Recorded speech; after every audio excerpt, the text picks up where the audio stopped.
I am the lesson of humility, the one my daughter forgot on the proudest day of her life. My name is Thomas Bennett, and I've spent the last 23 years living a very simple truth. A father's love doesn't need recognition, doesn't need applause. It just needs to be there. Steady as sunrise, quiet as the work of my hands. For 23 years, I believed that was enough. I was wrong about one thing, though. Sometimes silence can teach harder lessons than words ever could. Let me start where it began. Not at the graduation ceremony where everything fell apart, but years before that, in the small house on Birch Street where I raised my daughter alone. My wife, Catherine, passed when our daughter Emily was only 4 years old. Cancer took her fast, the kind that doesn't give you time to prepare, only time to say goodbye. I remember holding Emily at the funeral, her small hand gripping my collar, and thinking, this little girl just lost her mother. I can't let her lose her father too. So I made a promise, standing there in my ill-fitting suit that Catherine had bought me for our anniversary. I promised I'd give Emily everything I could, everything Catherine would have wanted for her. I was a finish carpenter, and a good one. Not the kind who builds houses, but the kind who makes them beautiful. Crown molding, custom cabinets, detailed trim work. It's precise work, patient work, the kind of thing you can't rush. I'd learned the trade from my father, worked my way up through the years. It paid decently, enough for our small house, enough to keep us comfortable. But comfortable and college money are two different things. When Emily was in middle school, she came home one day and said, "Dad, I want to be a doctor." She'd read some book about a woman surgeon, and her eyes had that light in them, that particular brightness that meant she'd found something real. I looked at her across our dinner table, our simple meal of chicken and vegetables, and I said, "Then you'll be a doctor." I didn't tell her that night, didn't tell her for years, that medical school costs more than I'd make in a decade. I didn't tell her that I'd already started working weekends, taking extra jobs, putting away every spare dollar. A father doesn't burden his child with the weight of his sacrifices. That's not how it works. By the time Emily reached high school, she was brilliant. Not just proud father brilliant, but truly exceptional. Perfect grades, volunteer work at the free clinic downtown, president of the science club. She had that determination, that fire. Sometimes I'd watch her studying late into the night and see Catherine in her face, that same focused intensity. It made my chest ache. Junior year, she started dating a boy named Christopher Ashford. The Ashfords were what people in our town called established. Old money, big house on the hill, the kind of family where everyone had been to Princeton or Yale for generations. Christopher seemed nice enough, polite, brought Emily home on time. But I noticed things. The way his mother looked at our house when she picked him up. The subtle pause before she said charming about our living room with its worn furniture and handmade shelves. Emily started changing. Small things at first. She stopped inviting friends over, said it was easier to study at Christopher's house. She started talking differently, using words like summer house and the club like they were normal. She asked me once, casually, what I did for a living, as if she'd forgotten. When I said finish carpenter, she nodded and changed the subject fast. I told myself it was normal. Teenagers want to fit in, want to belong. I remembered being young, remembered that desperate need to not stand out. So I kept quiet and kept working. The scholarship search started senior year. Emily applied to dozens. She had the grades, the recommendations, the essays, but medical school, even with undergraduate scholarships, was going to cost a fortune. I'd saved, worked every overtime hour I could find, but I was still short, way short. That's when I met David Chen at a job site. He was a university administrator, hiring me to restore the woodwork in his historic home. We talked while I worked, the way people do. He mentioned the university had programs for anonymous endowments, ways for donors to fund specific scholarships without anyone knowing. Some people, he said, they want to give back without the recognition. They fund a student's whole education, and the kid never knows who helped them. I asked him, casual as I could, how something like that would work. 3 months later, I'd taken out a home equity loan against our house. Every dollar I'd saved, every penny I'd tucked away, plus another 40,000 in borrowed money. I put it all into an anonymous scholarship fund through the university, specifically structured for pre-med students with financial need. The paperwork David helped me set up made it look like a general university program. Emily would never know it was me. When Emily got her acceptance letter to the state university with a full merit scholarship, she screamed with joy. She hugged me so tight I could barely breathe, said, "Dad, I did it! I actually did it!" I held her and said, "I never doubted you for a second, sweetheart." She didn't need to know that merit had nothing to do with it. She didn't need to know I was working 70-hour weeks to cover the costs. The scholarship didn't, the room and board and books and expenses. She didn't need to know I'd started taking jobs 3 hours away, staying in my truck overnight to save hotel costs. A father's love doesn't need recognition. Christopher went to the same university, of course. Business major, legacy admission. His parents paid his full tuition, but he acted like he'd earned his spot through pure merit. Emily spent more and more time with the Ashfords. Christmas breaks, summer vacations. She'd come home for a day or two, distracted, checking her phone. The Ashfords had a lake house, a ski chalet. They traveled to Europe, went to the theater. Mrs. Catherine Ashford, Christopher's mother, became a presence in Emily's life that I could feel even from a distance. Emily started talking about professional image and networking in the right circles. She stopped mentioning our old neighborhood, our house. When her friends from high school asked about me, I heard through the grapevine, she'd say I was in construction. Not wrong, but not right either. Like she'd sanded down the specifics until they were smooth enough not to catch on anything. 4 years of undergrad, Emily maintained perfect grades. I was proud, genuinely proud. She got into medical school, another scholarship that I quietly funded through David's help and every available dollar I could borrow. Medical school is brutal, financially.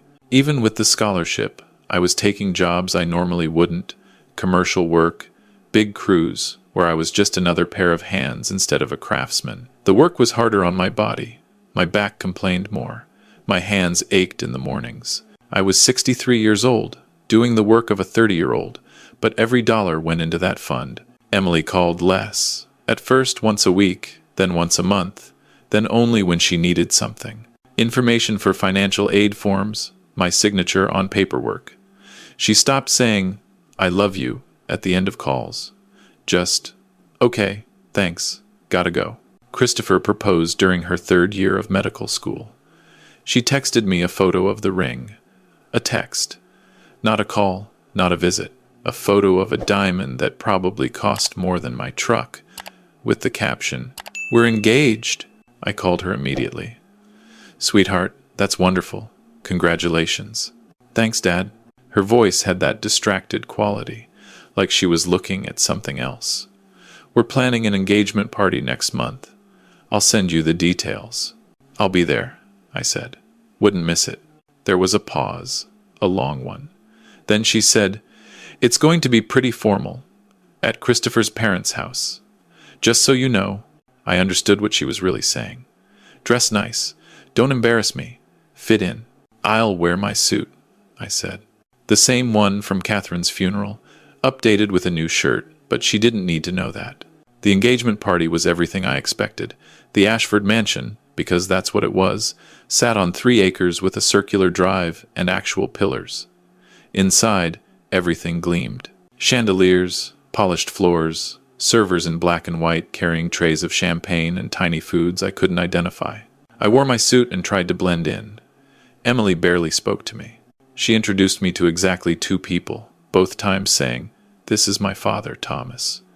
No profession, no stories, just my name like I was an obligation to check off a list. Christopher's mother, Catherine, found me standing near the catering table. She smiled, the kind of smile that doesn't reach the eyes. "Thomas, how lovely you could make it. Emily tells us you work with your hands." "Finish carpenter," I said. "Crown molding, custom cabinets, that sort of thing." "How quaint," she said. The word landed like a small stone. Christopher's grandfather was in manufacturing. Years ago. We all start somewhere, don't we? I smiled and nodded, because what else could I do? But I felt it, That dismissal, that gentle push into a box labeled less than. Emily appeared at Catherine's elbow, her face tight. Mom and I were just about to show people the wedding venue ideas. Dad, maybe you could, mingle? Mom, she'd called Catherine Ashford. Mom. I drove home that night, 3 hours on empty roads, and I cried. 63 years old, sitting in my truck at a rest stop, crying like a child.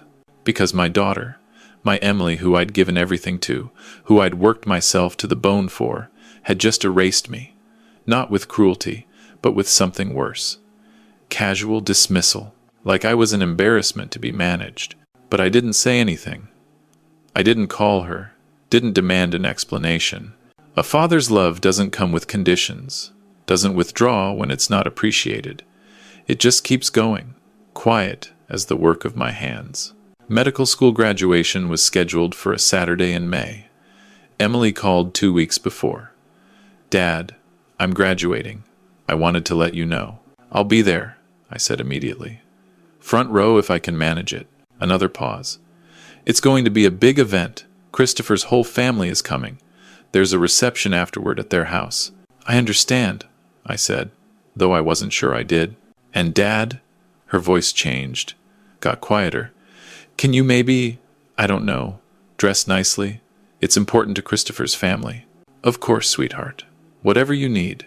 After we hung up, I sat in my workshop for a long time, running my hand over a piece of maple I was shaping.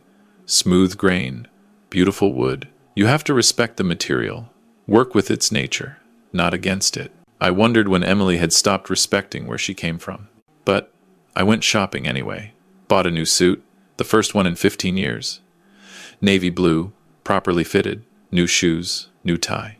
I looked at myself in the dressing room mirror and saw an old man trying to dress up as someone he wasn't. But I'd do it for her. The graduation ceremony was beautiful. Hundreds of graduates in white coats, families cheering, cameras flashing. I sat in the middle section, not front row, that was reserved for the Ashfords. I watched Emily cross the stage, receive her diploma, the hood that marked her as a doctor now, Dr. Emily Bennett. My chest swelled with pride so fierce it hurt. My daughter, my little girl, who'd lost her mother, who'd studied so hard, who'd made it. I didn't care that I was sitting rows back, that the Ashfords had the premium seats. I didn't care that Emily hadn't looked my way once. In that moment, seeing her achieve her dream, nothing else mattered. The reception at the Ashford mansion was more elaborate than the engagement party. A band played in the garden, white tents with crystal chandeliers hung from poles, tables with flower arrangements that probably cost more than my monthly mortgage. I arrived in my new suit, clutching a small gift, a silver stethoscope I'd had engraved with her initials. It had taken 3 months of saving, but I wanted her to have something from me. Emily was surrounded by people when I arrived. Christopher's family, school friends, colleagues. I waited on the edge of the crowd, patient. Finally, there was a break. I approached, held out the gift. Emily, sweetheart, congratulations. She turned, and for a second, just a flash, I saw surprise in her face, like she'd forgotten I was coming. Then she smiled, but it was tight. Dad, hi, thanks. She didn't take the gift, just looked at it in my hand, then looked past me, scanning the crowd. Catherine Ashford appeared at her shoulder, imperious in a cream suit. Emily, darling, the photographer wants family photos. Come. Emily nodded, started to turn away. I said, should I come for the photos? Both of them stopped. Catherine looked at me like I'd suggested something absurd. Emily's face went through several expressions, none of them good. Finally, she said, very quietly, Dad, they mean Christopher's family, for the announcement in the paper. You understand? I didn't, but I nodded anyway. They walked away. I stood there, holding my wrapped gift, while a server took my empty champagne glass and replaced it with a full one without making eye contact. I wandered to the edge of the party, near the catering tent, stood there watching my daughter from a distance, the way you'd watch a stranger. She was laughing with Christopher's family, taking photos, her arm around Catherine, calling her mom again, where I could hear it. A young server, maybe 19, came over to adjust a table near me. He saw me watching the crowd and said, "Friendly enough? You family or friend?" "Father of the graduate," I said. He looked surprised, glanced at Emily, then at me, then back. "Oh, congratulations, sir. You must be proud." "I am," I said. And I was. But pride tastes different when it's mixed with heartbreak. 20 minutes later, I saw Catherine Ashford steering Emily toward me. Both of them had expressions like they were about to handle an unpleasant task. They stopped a few feet away. Catherine said, very loudly, "Excuse me, I think you might have wandered in from one of the service crews?" It took me a second to understand she was talking to me. About me. To me. "I'm Emily's father," I said quietly. "Thomas Bennett." Catherine's eyes went wide with performed surprise. Oh my goodness, I'm so sorry. It's just, we've never actually met. And with the suit, I thought." She waved her hand vaguely. "You understand. We've had some incidents with staff sneaking into events." Emily stood next to her, silent. Her face was red, but she didn't correct Catherine, didn't say anything. People were starting to notice. A small crowd forming, probably drawn by Catherine's loud voice. I saw Christopher join the group, his expression uncomfortable but silent. Catherine kept going. "Well, now that that's cleared up. Thomas, was it? How kind of you to come. I'm sure Emily appreciates it, though this is really more of an intimate family celebration." "I am family," I said. My voice came out steady, calmer than I felt. "I'm her father." Catherine smiled. That same smile from the engagement party. Of course. Though you understand, we're really celebrating the professional achievement here. Emily's entrance into a certain level of society. It's all rather," she paused, searched for a word, "sophisticated." Emily could have stopped it, should have stopped it. All she had to do was say something, anything, tell Catherine to stop, to back off, that I was welcome here. But she didn't. She just stood there, her face getting redder, looking at the ground. I looked at my daughter. Really looked at her. The girl I'd raised alone, the child I'd worked myself to the bone for, who I'd sacrificed everything to give a chance at her dreams. The girl who used to hold my hand and tell me I was the best dad in the world. And she looked away. Catherine was still talking. "I'm sure you have other places to be, perhaps somewhere more comfortable. We wouldn't want you to feel out of place." Out of place. At my own daughter's graduation celebration. I turned to Emily one more time, waited for her to meet my eyes. When she finally did, I said very quietly, "Congratulations, Dr. Bennett. I'm proud of you." Then I turned and walked away, through the crowd that parted for me like I was something to avoid touching, through the elegant garden, past the servers, and the band, and the people who belonged there. I got in my truck, set the wrapped gift with the stethoscope on the passenger seat, and drove away. I didn't cry this time. I was too tired for tears. Instead, I drove straight to David Chen's house. He answered the door in casual clothes, surprised to see me on a Saturday evening. "Thomas, everything okay?" "I need to withdraw the scholarship fund," I said. "All of it. Immediately." He blinked. "The fund for Emily? Thomas, she just graduated. Are you sure?" "I'm sure." We sat in his study. He pulled up accounts on his computer, showed me numbers. $87,000. That's what I'd put in over the years, including the amount borrowed, including interest and penalties. It had paid for Emily's undergraduate degree and medical school. Everything beyond what basic scholarships covered. "If you withdraw now," David said carefully, "the university will bill her directly for the outstanding balance. Medical school. That's going to be significant." "How much?" I asked. "About $95,000. Once you factor in the final semester and interest, she'll get a letter in 30 days. "Good," I said. David looked at me for a long moment. Then he nodded and started typing. "You need to understand, Thomas. Once this is done, there's no reversing it. The university system is strict about these things." "I understand." He printed the forms. I signed them. And just like that, with a few signatures and keystrokes, I took back the one thing I'd given freely, my silent support. David walked me to the door, put his hand on my shoulder. I don't know what happened, Thomas, but I know you.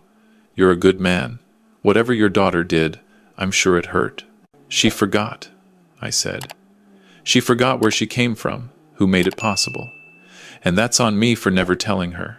A father's love doesn't need recognition, but apparently, it needs to be acknowledged, or it disappears. I drove home and went to my workshop. Spent the night sanding a piece of cherry wood until my hands ached and my mind was quiet. The wood didn't care who I was or where I came from. It just needed patience and respect. Funny how wood could teach you things that people couldn't. The next 30 days were quiet.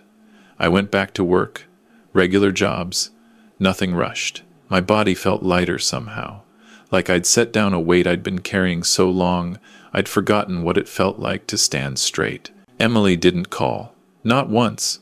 I assumed she was busy with Christopher, with their plans, with her new life as doctor. Bennett in the Ashford world. That was fine. I'd spent 23 years raising her. She was an adult now. Adults make their own choices, live with their own consequences. Day 29. My phone rang. Unknown number. I almost didn't answer, but something made me pick up. Dad? Emily's voice, raw and scared. Dad, I need to talk to you. I'm here, I said.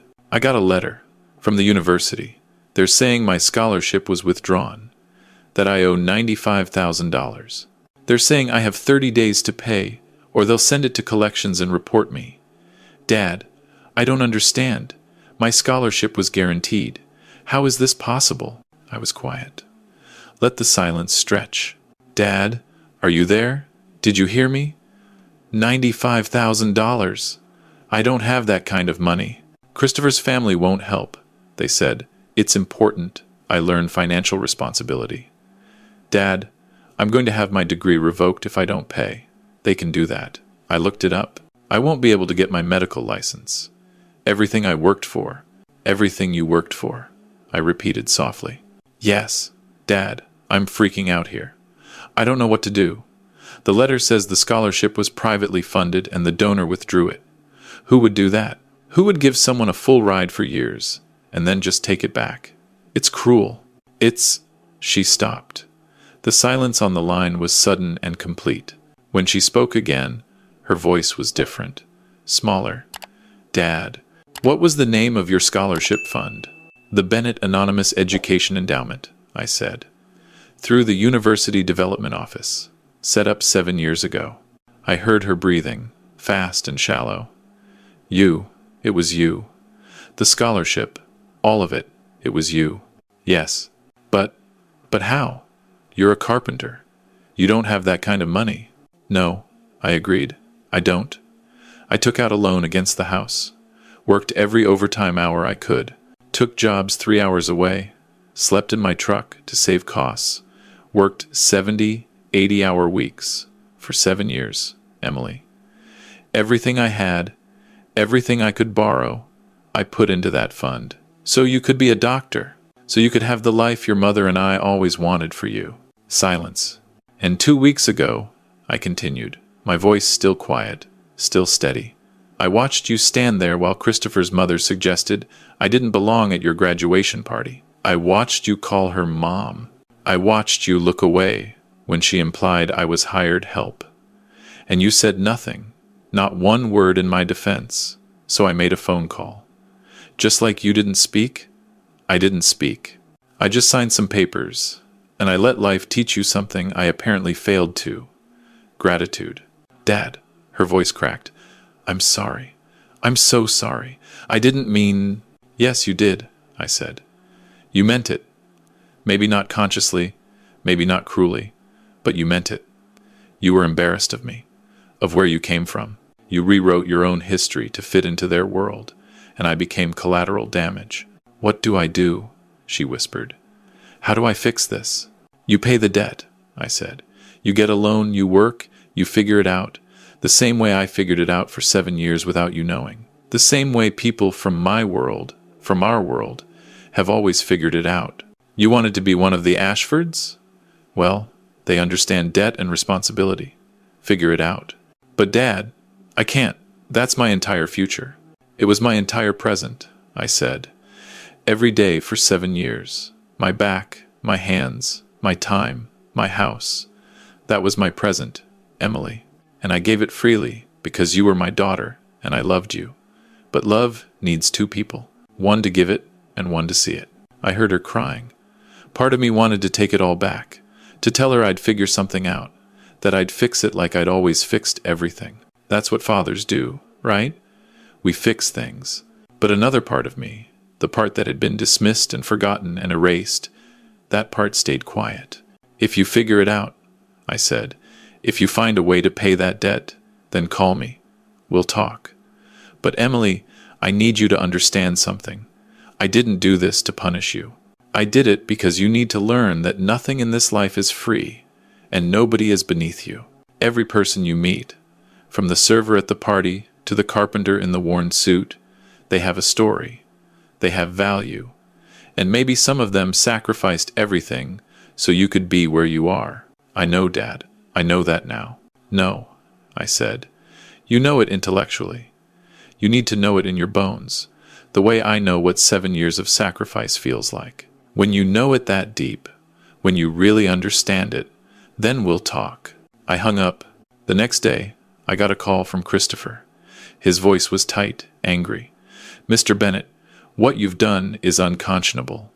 Emily is devastated. How could you do this to your own daughter? I could ask her the same question, I said calmly. This is about the reception? Because she didn't make a scene in front of everyone? You're destroying her future over one awkward moment? Christopher, I said, if you think that was one awkward moment, then you've never been invisible. You've never been dismissed. You've never been the person people apologize to their friends for. So no, you wouldn't understand. We could sue. The money was mine to give and mine to withdraw. I broke no laws. I violated no contracts. I just stopped carrying a weight I'd carried alone for 7 years. If you want to help her, help her. Your family has money. But I'm done being the silent bank for someone who won't acknowledge I exist. He hung up on me. 2 weeks later, David called. Thomas, something happened. I thought you should know. What's that? The video from the graduation party. Someone recorded your interaction with Catherine Ashford, posted it online. It's gone viral. Millions of views. The comments are all supporting you. They're calling Emily and the Ashfords every name in the book. My stomach dropped. A video? Yeah, someone. Looks like one of the catering staff. Had their phone out. Got the whole thing. Catherine dismissing you. Emily staying silent. You walking away. People are finding out about the scholarship. About you. It's everywhere, Thomas. The university is getting calls. The Ashfords are getting dragged online. Christopher's business school is getting complaints about their judgment. Emily? I asked. She's getting destroyed on social media. Death threats, people telling her she doesn't deserve to be a doctor, that she's ungrateful. It's bad, Thomas. Really bad. I sat down. This wasn't what I wanted. I wanted her to learn a lesson, not to be publicly destroyed. There's a difference between consequences and cruelty. David, can you get me Emily's current number? I think mine might be blocked. Sure. You gonna call her? Yeah, I said. I think I need to, Emily answered on the first ring. Dad? Her voice was wrecked, hoarse from crying. Dad, have you seen it? The video? Everyone is. They're saying I'm a monster. They're saying I don't deserve Dad. I lost 3 job interviews because of it. Hospitals are rescinding their interest.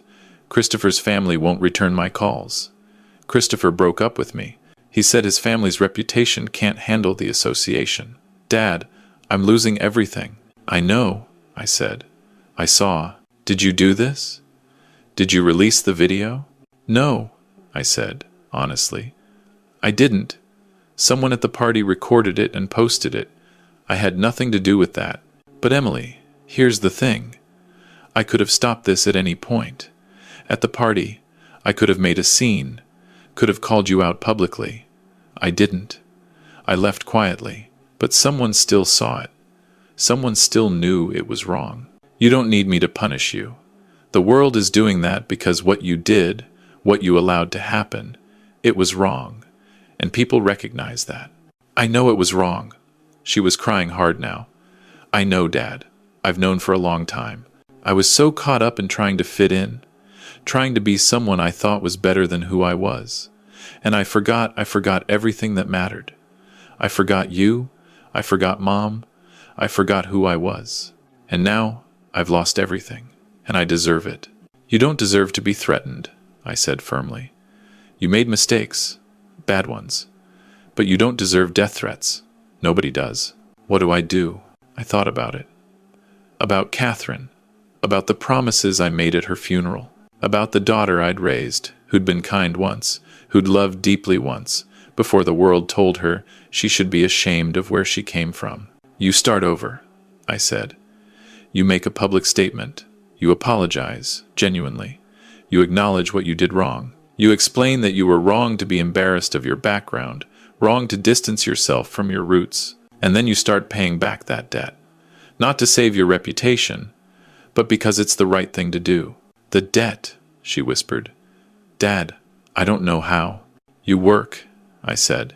You get a job. Maybe not the prestigious hospital job you dreamed of right away, but you work. Maybe you work at a clinic. Maybe you do telemedicine. Maybe you do whatever it takes. You live small. You save money. You pay your debt. The same way I did. The same way millions of people do every day. Will you... She hesitated. Will you help me? I closed my eyes.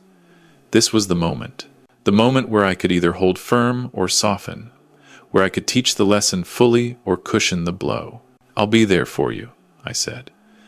I'm your father, and I love you. That hasn't changed. But I won't pay your debt.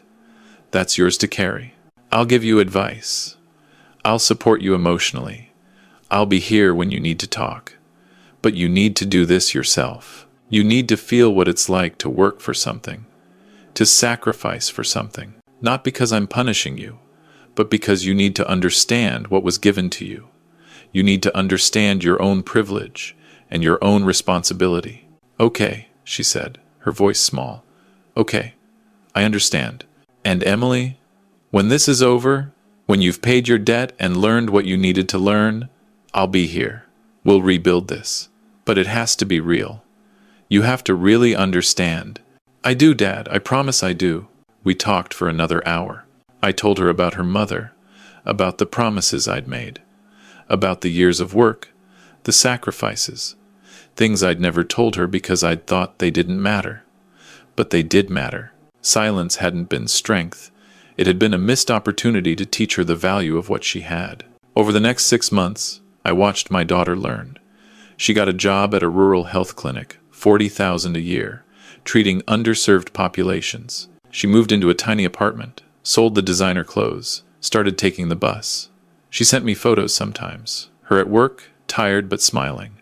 Her at the grocery store, comparing prices. Her eating ramen at her kitchen table, textbooks spread around her. Every month, she made a payment on her debt. Small payments, but consistent. She wrote me letters, real letters on paper, telling me about her patients, about the people she was helping. People who reminded her of me, she wrote. People who worked hard and never asked for recognition. Christopher tried to come back, sent flowers, called, showed up at her clinic. She turned him away. I don't want to be with someone who only loves me when I'm convenient, she told me on the phone. I want to be with someone who sees me, all of me, including where I came from. Catherine Ashford sent a formal apology letter. A lawyer probably wrote it. Emily sent it back with a note. This is for you, not for me. On the 1-year anniversary of her graduation, Emily came home. She drove up to our little house on Birch Street in a used Honda she'd bought with her own money. She got out, looked at the house like she was seeing it for the first time, and started crying. I met her on the porch. She fell into my arms like she had when she was 4, when Catherine died, when the world was too big and scary. I'm sorry, Dad, she said into my shirt. I'm so sorry for everything. I know, sweetheart. I know you are. We went inside. She looked around at the furniture she'd once been embarrassed by, the handmade shelves, the simple decorations. It's beautiful, she said. How did I not see how beautiful this was? We made dinner together. Simple food, chicken and vegetables, the same meal we'd eaten 1,000 times. We talked about her work, her patients, her plans. She'd applied to work with Doctors Without Borders, wanted to spend 2 years in underserved communities abroad. "I want to help people who can't help themselves," she said. "People like you were helping me, except they don't have someone. They need doctors who understand what it's like to have nothing." After dinner, I gave her the gift I'd tried to give her at graduation. The silver stethoscope, still in its wrapping. She opened it with shaking hands, saw the engraving. "Dr. Emily Bennett, with love, Dad." She held it to her chest and cried. "You've always been proud of me," she said, "even when I didn't deserve it." "You always deserved it," I said. "You just forgot for a while that pride comes from who you are, not what you have. You're Catherine's daughter. You're my daughter. And now you're a doctor who understands what sacrifice means. That's something to be proud of." 2 years later, Emily is in Guatemala with Doctors Without Borders. She's treated thousands of patients, lived in conditions that would have horrified her old self. She calls me every week, tells me about the people she helps, the children she treats. She paid off her debt 18 months ago, every penny, through hard work and careful saving. Last month, she told me she's coming home for good in 6 months. She's found a position at the free clinic downtown, the same one she volunteered at in high school. Full circle. "Dad," she said on our last call, "I wanted to ask you something." "Anything, sweetheart." "Would you come to my white coat ceremony? It's a formal thing, but I want you there, front row. I want everyone to know that I'm Dr. Emily Bennett, daughter of Thomas Bennett, the finest Finnish carpenter in the state, and the best father anyone could ask for."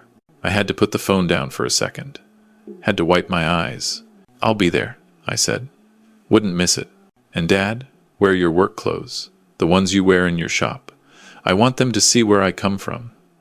I want them to know." So that's where this story ends, or maybe where it begins again, with a father who learned that sometimes love means letting go, even when it breaks your heart, and a daughter who learned that the measure of a person isn't what they achieve, but who they become in the process. I am the lesson of humility.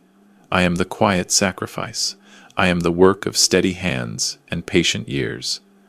I am a father who loved his daughter enough to let her fall so she could learn to stand on her own. And Emily is my daughter, who fell and rose, and learned that sometimes the greatest privilege isn't money or status or fancy parties. It's having someone who believes in you enough to let you fail, so you can learn to succeed for real. That's what love looks like. Not perfect, not painless, but real. And in the end, real is all that matters.